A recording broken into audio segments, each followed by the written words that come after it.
જય શ્રી કૃષ્ણ. મારી ચેનલમાં આપ સૌનું હાર્દિક સ્વાગત છે. આજે આપણે દાળ ચોખાનો ઉપયોગ કર્યા વિના એકદમ સોફ્ટ, ટેસ્ટી અને હેલ્ધી લીલા વટાણાની ઇન્સ્ટન્ટ ઇડલી અને તેની સાથે સર્વ કરવા માટે શિંગદાણાની ચટણી બનાવીશું. તો સૌ પ્રથમ મેં 1 કપ અથવા તો 200 ગ્રામ જેટલા ફ્રેશ લીલા વટાણા લીધા છે. તેના બદલે તમે ફ્રોઝન વટાણાનો પણ ઉપયોગ કરી શકો છો. તેને મિક્સર જારમાં લઈ તેમાં 2 નંગ લીલા મરચાં, 1 ઇંચ સમારેલું આદું અને વાટવા પૂરતું જરૂર મુજબ પાણી ઉમેરી આ બધી જ સામગ્રીને સરખી રીતે ગ્રાઇન્ડ કરી લઈશું. લીલા વટાણાની આપણે એકદમ સ્મૂથ પેસ્ટ તૈયાર કરવાની છે. જો થોડી કરકરી પેસ્ટ બનાવશો તો ઇડલી એટલી સોફ્ટ નહીં બને. આ પેસ્ટને આપણે એક મિક્સિંગ બાઉલમાં કાઢી લઈશું.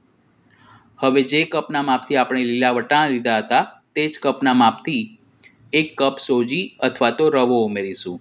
સોજીનો દાણો થોડો મોટો હોય છે અને રવો થોડો બારીક હોય છે. તમે કોઈ પણ લઈ શકો છો. તેની સાથે 1 કપ મધ્યમ ખાટું દહીં અને સ્વાદ પ્રમાણે અથવા તો 1 ચમચી જેટલું મીઠું ઉમેરી બધું જ સરખું મિક્સ કરી લઈશું. આ ઇન્સ્ટન્ટ ઇડલી હોવાથી દહીં થોડું ખટાશવાળું લેશો તો ઇડલી સ્વાદમાં વધુ સારી બનશે. અત્યારે આપણે ખીરુની કન્સિસ્ટન્સી ઘટ રાખવાની છે. પછી જરૂર લાગશે તો તેમાં જરૂર મુજબ પાણી ઉમેરીશું. હવે ખીરુને ઢાંકીને 10 મિનિટ માટે મૂકી રાખીશું. ત્યાં સુધી ચટણી બનાવવા માટે મિક્સર જારમાં અડધો કપ શેકીને ફોતરા કાઢેલા શિંગદાણા લઈ તેમાં 10થી 15 ગ્રામ જેટલી કુમળી દાંડી સહિત સમારેલી કોથમીર ઉમેરીશું. જો તમારે સફેદ ચટણી બનાવવી હોય તો કોથમીર ન ઉમેરવી. 1 ઇંચ સમારેલું આદું, 1 નંગ મધ્યમ તીખું લીલું મરચું અને સ્વાદ પ્રમાણે મીઠું ઉમેરીશું. ખટાશ માટે 1/4 કપ દહીં ઉમેરી બધી જ સામગ્રીને સરખી રીતે બ્લેન્ડ કરી લઈશું. દહીંના બદલે તમે લીંબુના રસનો પણ ઉપયોગ કરી શકો છો. આ રીતની આપણે એકદમ સ્મૂથ ચટણી વાટીને તૈયાર કરી છે. તેને એક બાઉલમાં કાઢી લઈશું. જો તમને થોડી પાતળી ચટણી પસંદ હોય તો તેમાં થોડું પાણી પણ ઉમેરી શકો છો. આ ચટણીમાં આપણે ઉપરથી એક વઘાર પણ રેડીશું. 10 મિનિટ પછી ચેક કરીએ તો સોજી ફૂલવાના લીધે ખીરુની કન્સિસ્ટન્સી પહેલાં કરતાં ઘટ થઈ ગઈ છે. તેને બેલેન્સ કરવા માટે તેમાં જરૂર મુજબ અથવા તો 1/4 કપ જેટલું પાણી ઉમેરી મિક્સ કરીશું. આ રીતે વટાણાની ઇડલી બનાવી આપણે સવારે નાસ્તામાં કે સાંજે જમવામાં પણ સર્વ કરી શકીએ છીએ અને બાળકોને પણ ટિફિન બોક્સમાં આપી શકાય છે. ખીરું જો તમે જરૂરિયાત કરતાં વધુ પાતળું બનાવશો તો ઇડલી સરખી ફૂલેલી નહીં બને. એટલે ખીરું આ રીતનું મધ્યમ ઘટ જ રાખવું. હવે તડકા પેનમાં 2 ટેબલસ્પૂન જેટલું શીંગ તેલ લઈ તેને ગરમ કરીશું. તેમાં 1 ચમચી અડદની દાળ અને 1 ચમચી રાઈ ઉમેરીશું. જો તમારા ઘરમાં ઉંમરલાયક વડીલ હોય જેમને ચાવવાની તકલીફ હોય તો તમે અડદની દાળને સ્કીપ પણ કરી શકો છો. રાઈ સરખી ફૂટે પછી તેમાં 1 સૂકું લાલ મરચું, 5 ચમચી હિંગ અને ફ્લેવર માટે 8થી 10 નંગ મીઠા લીમડાના પાન ઉમેરી તે થોડા ક્રિસ્પી થાય એટલે ગેસ બંધ કરી તૈયાર કરેલા વઘારને આપણે જે ખીરું બનાવીને રાખ્યું છે તેમાં રેડીશું. 1 ચમચી જેટલો વઘાર આપણે ચટણીમાં પણ ઉમેરી દઈશું. અત્યારે આપણે જેટલું માપ લીધું છે તેમાંથી 13થી 14 નંગ જેટલી ઇડલી તૈયાર થશે. આ રીતનું ખીરું તૈયાર કર્યા પછી ઢોકળિયામાં અડધે સુધી પાણી ભરી તેને ગરમ કરવા માટે મૂકીશું અને જે વાટકી કે મોલ્ડમાં તમારે ઇડલી સ્ટીમ કરવી હોય તેને બ્રશ વડે તેલથી ગ્રીસ કરી લેવી.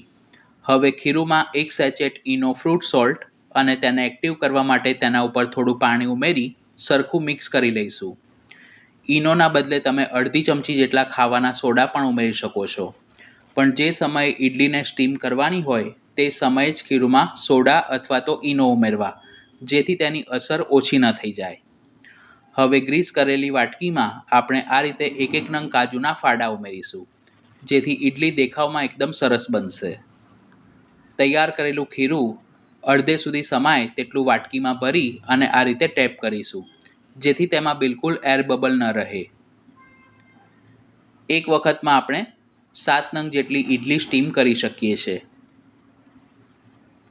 લીલા વટાણાનો ઉપયોગ કરીને બીજી ઘણી બધી વાનગી મેં ચેનલ પર પોસ્ટ કરી છે, જેની લિંક ઉપર આઈ બટન પર અને ડિસ્ક્રિપ્શન બોક્સમાં આપી છે. હવે પ્રીહીટ કરેલા ઢોકળિયામાં આ વાટકી ગોઠવી ઢાંકીને તેને 15 મિનિટ માટે હાઈ ફ્લેમ પર સ્ટીમ કરીશું. આ રીતે ખીરું બનાવી તેમાંથી તમે લીલા વટાણાના ઇન્સ્ટન્ટ ઢોકળા પણ બનાવી શકો છો. 15 મિનિટ પછી ઇડલી ઉપર આ રીતે ટૂથપીક અથવા તો ચપ્પુ લગાવી જોવું. જો તે સાફ બહાર આવે તો ગેસ બંધ કરી 2 મિનિટ માટે તેને ખુલ્લા ઢાંકણે રહેવા દેવી, જેથી વધારાની વરાળ નીકળી જશે. પછી સાણસી વડે સાવધાનીપૂર્વક ઇડલીને બહાર કાઢી અને પાણી ભરેલી થાળીમાં તેને 5 મિનિટ માટે મૂકી રાખીશું, જેથી તે થોડી ઠંડી થઈ જશે. અને બાકીનું ખીરું પણ આ રીતે વાટકીમાં ભરી તેને બીજી વખત સ્ટીમ કરવા માટે મૂકીશું. જો તમારી પાસે નાની સાઇઝનું ઇડલીનું સ્ટેન્ડ હોય તો આટલા ખીરુંમાંથી 18 થી 20 નંગ ઇડલી પણ બનાવી શકો છો. 5 મિનિટ પછી ઇડલી નવશેકી ગરમ હોય ત્યારે આ રીતે ચમચી વડે તેને બહાર કાઢીશું. વાટકીને આપણે તેલથી ગ્રીસ કરી હતી, જેથી ઇડલીનું ખીરું તેમાં નીચે બિલકુલ ચોંટ્યું નથી. બીજી વખત આપણે જે ઇડલી સ્ટીમ કરવા માટે મૂકી હતી તે પણ બનીને તૈયાર છે. તેને પાણીમાં 5 મિનિટ માટે મૂકી અને ઠંડી થવા દઈશું. લીલા વટાણાનો ઉપયોગ કરીને તમે બીજી કઈ રેસીપી બનાવશો તે મને કમેન્ટ કરીને જરૂર જણાવજો. ખીરું બનાવતી વખતે આપણે તેમાં ફક્ત લીલા વટાણાની પેસ્ટ ઉમેરી છે, તેમ છતાં ઇડલી દેખાવમાં એકદમ ગ્રીન બની છે. તો જોતાં જ ખાવાનું મન થઈ જાય તેવી સોફ્ટ, ટેસ્ટી અને હેલ્ધી લીલા વટાણાની ઇડલી બનીને તૈયાર છે.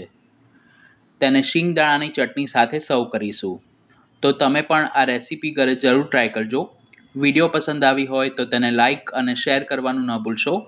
અને ચેનલ પર પહેલી વાર આવ્યા હો તો આવી ઉપયોગી રેસિપીઝ જોવા માટે તેને સબસ્ક્રાઇબ કરી બાજુમાં આપેલા બેલ આઇકોન પર ક્લિક કરજો. તો ફરી મળીશું એક નવી રેસીપી સાથે. Thanks for watching this video.